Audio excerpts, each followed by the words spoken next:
Hey everybody, this is Terry, and you know I normally put on some crazy D-Lab videos, but this video is something special. I'm actually down on the Kalamazoo River where I grew up, and there's always a story on the Kalamazoo River.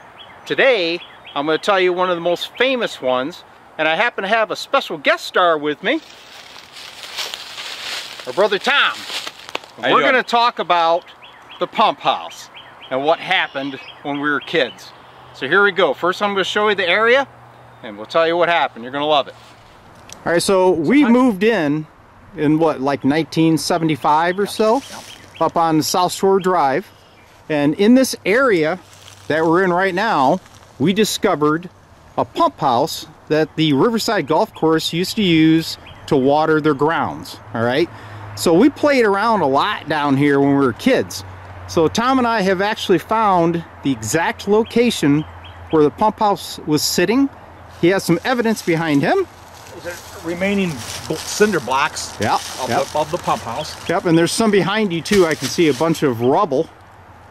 Right, and then over here to the left, looks like the pipe that goes across the highway onto the other side to feed the golf course, which now is abandoned. So let's go check it out, man. All right, so this is the point where we used to fish when we were kids, and the pump house would have been right behind us. And now, over here, Tom found something I wasn't even aware of. This is the pipe that would draw the water out of the river to water the golf course. Very cool, man. Now, I had no idea that pipe was there, man. That is very cool. Obviously, that's going to be there forever. All right, man, let's check out the rest of the area. All right, so down here, you can see some piping that was left, and this used to actually go into the pump house. So you can see a fitting here, and then the pipe comes up over here. And where's it go, Tom? This pipe actually runs all the way through the ground here, and it goes underneath the highway over to the golf course, and this is what they used to sprinkle the grass with. And this was like back in 1920s when this was installed, and then in the 40s I read that they installed the highway, and that's when all this was disbanded. And they had a big cement block building with a roof on it, a door, and it was pretty solid at the time. Yeah, we used to play in it when we were kids, man. Yep. All right. This pipe actually runs and shoots under the ground. On the other side of this hill is the highway and the golf course. Let's go check it out. Okay. So there's the pipe that fed the pump house going down to the river, and if you swing up the hillside across here, across the highway, it's Riverside Golf Course.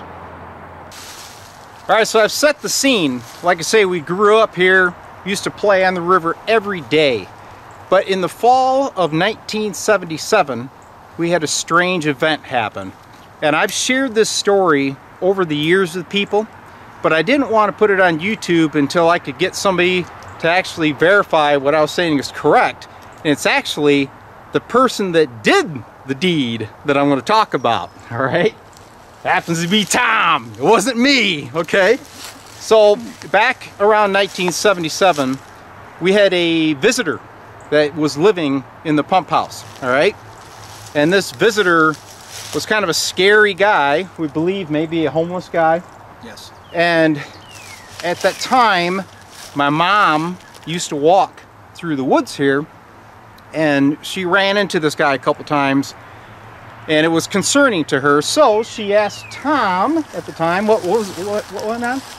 What happened was my mom goes for walks, and she was nervous about this guy. You know, she kind of had the creeps, and she came up to me and said, "Tom, you know, I'm really scared about this guy. You know, I can't go for my walks anymore." And you know, she asked me, "Can you get rid of him?"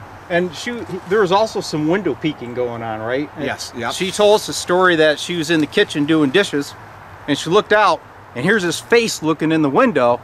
Well, the guy didn't know that our big black lab, who was part Newfoundland, he was a monster, was laying outside. We heard this screaming and hollering, and all I saw was arms and legs going over the bank as he fell down to the river, which was like a 100-foot drop, right? A very steep bank. You could barely walk down it.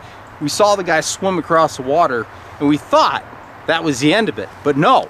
So Tom decided to take things into his hands, right? So what happened? What'd you do? So what happened was I walked down here and come to the pump house. It had a door on it. Because you were going to talk to him, right? Yep. I came down here and he was not in here at the time, so I opened the door. It was not locked, and I could see where he made a makeshift bed, and he had a 55-gallon barrel laying on its side and had a straight exhaust pipe coming out the ceiling, where he used to burn wood for his heat.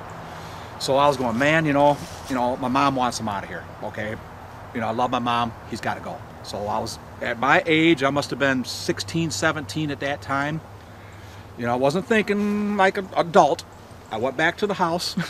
I went back to the house and grabbed one of my dad's metal propane torch, brand new one, blue. So it's like for plumbing, a plumbing torch. Yep, a plumbing torch. And I goes, well, came down here to this big cement building, climbed up on the roof, and I dropped it down his chimney stack. Now the chimney actually was in the back of the 55-gallon barrel, and there was a lot of ashes and stuff because I opened the door and looked in there. So, that's how I got rid of the guy. You just dropped it down the chimney. What's the harm in that?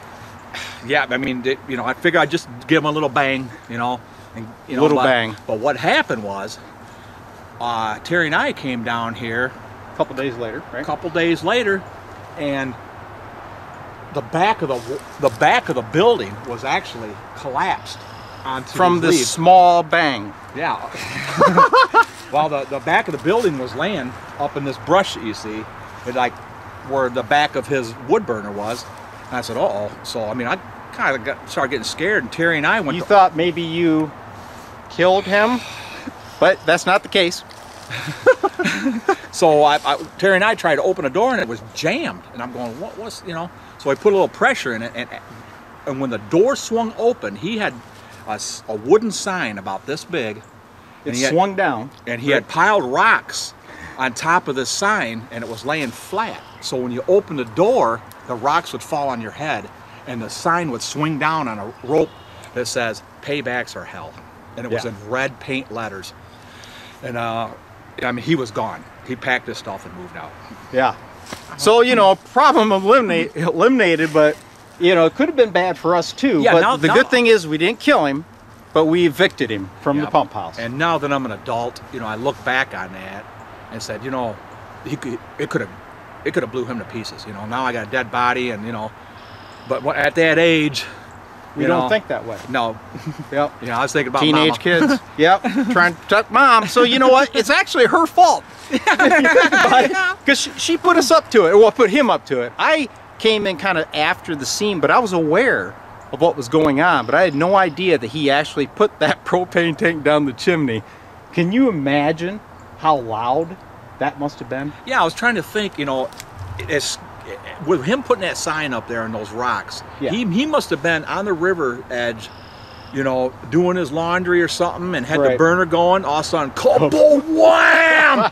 And and that's where he had the fright in him. I don't think he just came back and seen the wall collapsed and a blow up. I think he actually was in the area where he pissed his pants. Yep. And so the good thing about this story is, and I've told it for years. Now I have some, some backing of what really went on, and you got to hear it from the guy himself. So there you have it, guys. Verification of one of Terry Dayton's stories, all right? The cool thing about this is when you're telling the truth, you don't have to remember it. That's why I can repeat this story over and over again. But, if it's a lie, the story would always change. But this is a true story, happened when we were kids. I got Tom here to verify it. Brothers back down here on the Kalamazoo River where it all happened, man. And there's several more stories coming your way. Yeah, you ain't kidding. Love you, man. Love you too, man. Excellent.